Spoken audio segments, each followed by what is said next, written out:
কামাল হোসেন ভাই উনি ছিলেন চাংখারফুল, ওনার সামনে তখন স্টেট মানে 4টা ডেড বডি পড়ে আছে। যখন নিষিদ্ধ করা হলো 1 আগস্ট, তখন আমরা সিদ্ধান্ত নিলাম যে উই আর ডিসপায়ার্ড, আমরা এখন আর ডিফেন্স খেলবো না, এখন যা হয় হবে, মানে এখন আমরা এগ্রেসিভ খেলবো, সহজ কথা। তা বলতেন যে মাসুদ ভাই আপনি এখন খেল গাই, জাস্ট আসলে আমি তখন খেল গাই। ওই দিন আমি 10 মিনিট 15 মিনিট পর পর জায়গা চেঞ্জ করছি। আপনাকে ঘিরেই এমনকি আপনার সংশ্লিষ্টতা, সেটা হচ্ছে যে একটা মনোযোগের কথা আমরা বললাম, সেই বিষয়টা আসলে অনেকে দ্বিধান্বিত আছে যে আসলে এটা কিসের বিষয়, মানে সকলেই কান্না করতেছে মাসুদ ভাই কি হঠাৎ করে জেল থেকে বেরোলো কিংবা বিবশ চেহারা, কেন এটা করলো বা কোথায় করলো। আর একটা হলো ঠিক 5 আগস্টেই বাংলাদেশের সকল রাজনীতিবিদদেরই কিন্তু সেনাবাহিনী পেয়ে গেছেন, তাকে সকল গেলেন, কিন্তু আমির জামাতকে পাচ্ছিলেন না। এটা আমির জামাত নিজেও ইন্টারভিউতে বলেছেন, যেটা কোনো দিয়ে কোনো সুযোগ না পেয়ে আপনাকে সম্ভবত সেনাবাহিনী থেকে ফোন করা হয়েছিল। এই দুটো বিষয় একটু বলতেন। প্রথম কথা হচ্ছে যে 5 আগস্ট আমরা 11:30 12টা থেকেই আমাদের কাছে ইনফরমেশন আসতেছিল যে সেনাপ্রধান বক্তব্য দেবেন এবং শেখ হাসিনা দেশে নাই, উনি পালিয়ে গেছেন। তো এটা একই সাথে আমার কাছে আবার বারবার আমাদের মাঠে আমরা আছি, আমাদের সাথে আমাদের সহযোদ্ধা মহানগরী সহকারী সেক্রেটারি দেলোয়ার ভাই, উনি ফোন দিচ্ছেন এক জায়গা থেকে যে ভাই আমাদের ভাইদের উপরে তো এখনো গুলি চলতেছে। কামাল হোসেন ভাই উনি ছিলেন চাংখারফুল, ওনার সামনে তখন স্টেট মানে 4টা ডেড বডি পড়ে আছে, শহীদ আনাস সহ 4টা ডেড বডি পড়ে আছে। তো উনি যখন এটা বলতেছে একই টাইমে, মানে আমি দুটো কথা বলছি, একই টাইমে আমাকে সাংবাদিকদের থেকে এবং ইয়াদের থেকে উত্তরপাড়া থেকে আমাকে বারবার ফোন করা হচ্ছে। ওই দিনই প্রথম আমরা রাত্রিবেলা থেকে অফলাইন ব্যবহার করা শুরু করেছি ডিসিশন নিয়ে, যা হয় হবে।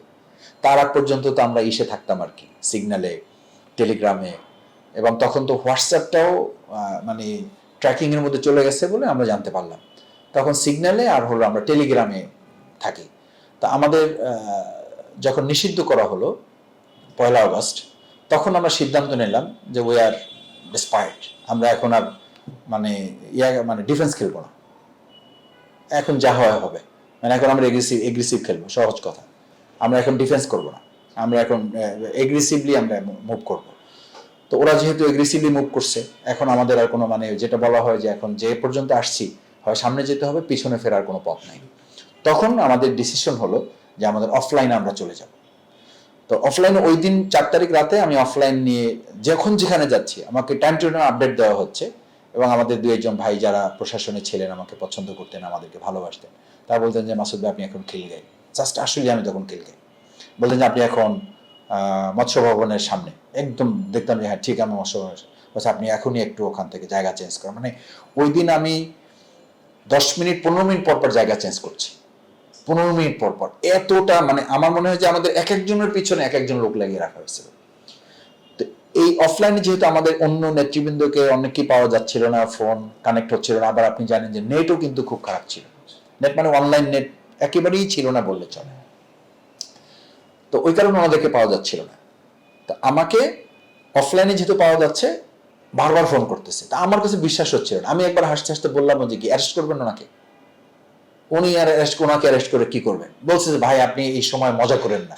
ওনাদের বলতেছে যে ভাই আপনি, আমরা বিরাট ঝামেলার মধ্যে আছি, ওনাকে আমাদের দরকার, আপনি মজা করেন, আমরা আপনারাও মজা করেন না, আপনি ডাকতেছেন ওনাকে আর আমার চানখার ফলে আমাদের ভাইদেরকে গুলি করা হচ্ছে, আপনি কি এটা জানেন? বলছে মাসুদ ভাই আমাদের মেসেজটা গিয়েছে এটা বন্ধ করার জন্য, এই ক্র্যাকডাউনটা, মেসেজটা পৌঁছতে গ্রাসরুটে হয়তো একটু সময় লাগতেছে, বা কোনো কোনো অফিসার এখনো মেসেজটা যথাযথভাবে ধারণ করতে পারছেন না, এইটুকু আপনাদেরকে একটু ধৈর্য ধরতে হবে, একটু সময় নিলে ঠিক হয়ে যাবে। এটার জন্যই সেনাপ্রধান একটা বক্তব্য দিতে যাচ্ছেন, ওনার বক্তব্যটা গেলে যেন সব জায়গা থেকে প্রশাসন এটাকে ক্যারি করে। তো বক্তব্যটা উনি দিতে চাচ্ছেন, সব নেতৃবৃন্দের সাথে কথা বলার পরে উনি কথাটা বলতে চাচ্ছেন।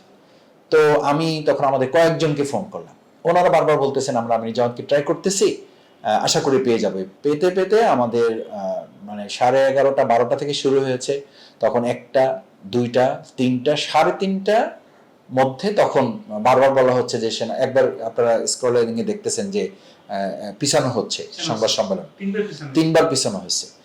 তো ওনারা বললেন যে দেখেন আমাদের সবার সাথে অ্যাটলিস্ট কানেক্টিভিটি ডেভেলপ হয়ে গেছে, শুধুমাত্র আমির জামাতকে আমরা এখনো কানেক্টিভিটিটা করতে পারি নাই, দ্রুত ওনাকে দরকার। তো আলহামদুলিল্লাহ পরে ওনাকে পাওয়া গেছে, পাওয়া গেছে এবং উনি ওখানে গিয়েছেন। ওনারা প্রথম গাড়ি পাঠাতে চাইছিলেন, পরে বললেন যে আমাকে আপনারা গাড়ি পাঠাই, এই গাড়িতে করে নেওয়াটা আপনাদের জন্য কঠিন হবে, তার চেয়ে বরং বেটার যে আমি আমার গাড়ি নিয়ে এবং সিকিউরিটি নিয়ে আমি চলে আসি। এবং এটা বলি, এটা আমি যেমন তো বলেছেন যে, এবং আমরাও তো যারা এটার সাথে ইনভলভ ছিলাম, যে উনি যখন বের হয়েছেন, মানে উত্তরপাড়ার লোকেরা, সেনাবাহিনীর লোকেরা বলছিল যে আপনি আসতে পারবেন কিনা, এই পর্যন্ত পুরো রাস্তা তো ব্লক হয়ে আছে। আমাদের গাড়ি গেছিল, কোনো গাড়ি ফিরে আসতে পারে নাই, মানে সব গাড়িগুলো ওরা নষ্ট করে ফেলছে। তো বলছি কি করা যায়, এখন আসতে তো হবে আপনাকে। আবার উনি এমন জায়গায় যে মোটরসাইকেল আসাটাও কঠিন। উনি বললেন যে আপনাদের চিন্তা করতে হবে না, আল্লাহর উপর ভরসা, ছাত্র জনতার সাথে জনতার প্রতি আমার আস্থা আছে, আমি বের হয়ে আসতেছি, আমি গাড়ি নিয়ে আসতেছি। উনি গাড়ি নিয়ে গেছেন, ছাত্র জনতাই ওনার গাড়িতে ডানে বামে ওই যে সিকিউরিটির মতো উঠে দাঁড়াইয়া, বাঁশি নিয়ে, পতাকা নিয়ে, তারপর ওনাকে একদম ইয়া পর্যন্ত পৌঁছে দিয়ে আসছে, গণভবন পর্যন্ত পৌঁছে দিয়ে আসছে। তো যেটা বলছিলাম যে এভাবে ওনাকে তো মিটিংয়ে হাজির করা হলো। উনি যাওয়ার পরে আরও কিছু নেতৃবৃন্দের কথা উনি বললেন যে ওনাদের দরকার। দেখেন এই জায়গায় কিন্তু কোনো সংকীর্ণতার উনি পরিচয় দেন নাই। উনি বলছেন যে না, আমাদের আরও মুখ্য আমাদের সহযোদ্ধা যারা ছিলেন, রাজপথে আমরা ভূমিকা নিয়েছি, তাদেরও আপনাদের দরকার। তো ওনাদেরকে ডাকা হয়েছে তখন। তো আর মোনাজাতের কথা যেটা বললেন যে আমরা তো যখন 11:30-12টার দিকে আমাদের বিজয় মিছিল শুরু হয়ে গেল বিভিন্ন জায়গা থেকে, এরপরে শাহবাগ পর্যন্ত আমার পৌঁছতে প্রায় 5:30-6টা বেজে গেছে। মানে লোকদের কোলাকুলি, তারপরে আনন্দ করা, শুকরিয়া আদায় করা, বহু জায়গায় আমার মনে আছে আমার কপালে বালু এবং ময়লা বালু কপালে হয়ে গেছিল, বহু জায়গায় আমি সিজদা করেছি, মানে আল্লাহর কাছে বারবার আমরা শুকরিয়া সিজদা করেছি। তো ওখান থেকে আমরা মিছিল নিয়ে লাস্ট ঢাকা বিশ্ববিদ্যালয়ে কেন্দ্রীয় মসজিদে নামাজ পড়লাম। মাগরিবের নামাজ পড়ার আগে আমরা সালাতুল আসরও ওখানে পড়েছি, পড়ে ওখানে আমরা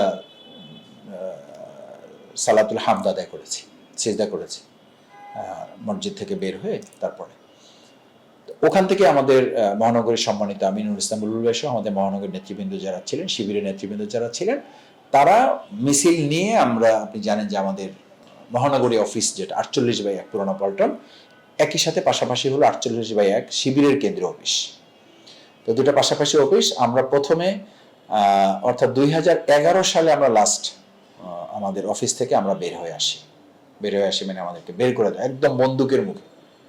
আমার মনে আছে তখন এমপি আছেন আমাদের ভাই হামিদুর রহমান আজাদ ভাই, doctor S M Hamidur Rahman Azad ভাই, এখন সহকারী সেক্রেটারি ছিলেন। ওনাকে পর্যন্ত রুম থেকে, ওনার রুমটা আমরা লাস্ট ব্যবহার করতাম। ওনাকে এসে ডিবি এবং পুলিশ সরাসরি বললো যে আর কোনো অবস্থাতেই আপনাদেরকে আমরা এখানে বসতে দিতে পারবো না। আমাদের কিছু লোক অ্যারেস্ট করে দেওয়া হলো ওখান থেকে। ফাইনালি ওনারা আমাদেরকে বের করে তালা দিয়ে দিল, আমাদের অফিস ওনারাই তালা দিয়ে দিল।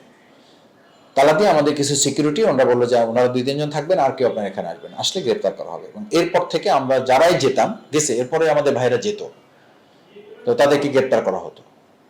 এই 11 সালে লাস্ট বের হয়ে আসার পরে আমরা সর্বপ্রথম ওই দিন 5 তারিখে মিছিল করে ঢাকা বিশ্ববিদ্যালয় থেকে রাত 8:30 বা 8:15টার দিকে আমরা প্রথম অফিসে ঢুকি। আর এর আগে আপনাকে বলে রাখি, আর একবার আমরা ওখানে মোনাজাত করেছি, তো এটা সম্মিলিত করা যায়নি, দোয়া করেছি। এবং আমি ওখানে ওই সময় আমি অফিসে ঢুকে আল্লাহর কাছে সালাতুল সিজদা মানে হামদুল সিজদা করেছি। 10 জুন মানে 2013 সালে আমরা যে রমনা ইঞ্জিনিয়ার্স ইনস্টিটিউশনে প্রোগ্রামটা করলাম, বড় প্রোগ্রাম যেটা হলো 23 সালে যে বড় প্রোগ্রামটা হলো, ওই প্রোগ্রামটার দিনও আমরা মনে করেছিলাম যে সরকার হয়তো এখন কিছুটা নমনীয় হবে। কিন্তু আমরা আসলাম, আমি রাতে কিছু ভাইদের নিয়ে আসলাম আমাদের অফিসটা দেখার জন্য। প্রশাসনের লোকজন ছিল, তো বললো যে যায়েন না, আমাদের নির্দেশনাটা ভালো না, আপনারা প্রোগ্রাম করেছেন, এখন যার যার বাড়িতে আপনারা চলে যান, বাসায় চলে যান।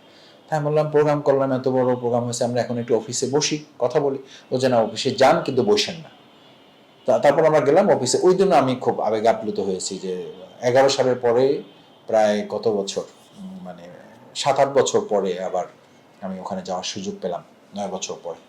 আর এরপরে ওই দিন আমরা 8:30 8:15 যখন অফিসে ঢুকলাম, খুব স্বাভাবিকভাবেই আমাদের 3-4টা জিনিস স্মৃতিতে আসছে।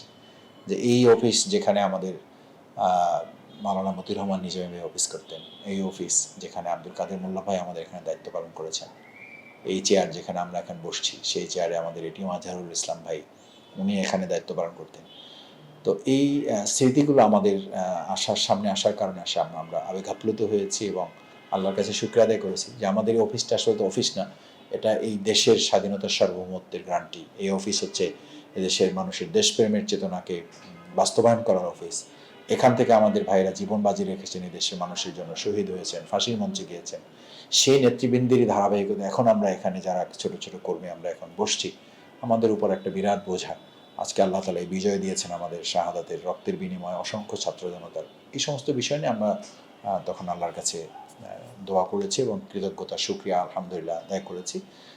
ওই সময় আসলে আমাদের চোখের পানি, আমরা তখন খুবই বিধ্বস্ত মানে কত রাত ধরে আমরা ঘুমাই না, মানে এটা বিশ্বাস করতে পারবেন না। মানে ঘুম মানে আমাদের এমন হয়েছে যে রাত 2টা 3টা পর্যন্ত আমাদের মিটিং, অনলাইনে আমাদের মিটিং চলছে, আবার ফজরের পরে মিটিং শুরু। মানে রাতে প্ল্যানিং হতো আর ফজরের পর থেকে তো এক্সিকিউশনে আমাদেরকে ভূমিকা রাখতে হতো। সারা রাত আমাদের প্ল্যানিং চলতো কোথায় কোথায়। এখন অনেকে বলেন আর কি যে জামাত ইসলামী ছাত্র শিবির কোথায় ছিল। জামাত ইসলামী ছাত্র শিবির কোথায় ছিল, যারা ফিল্ডে ছিল তারা জানে, আর যারা ফিল্ডে ছিল না তারা জানে না জামাত ইসলামী ছাত্র শিবির কোথায় ছিল।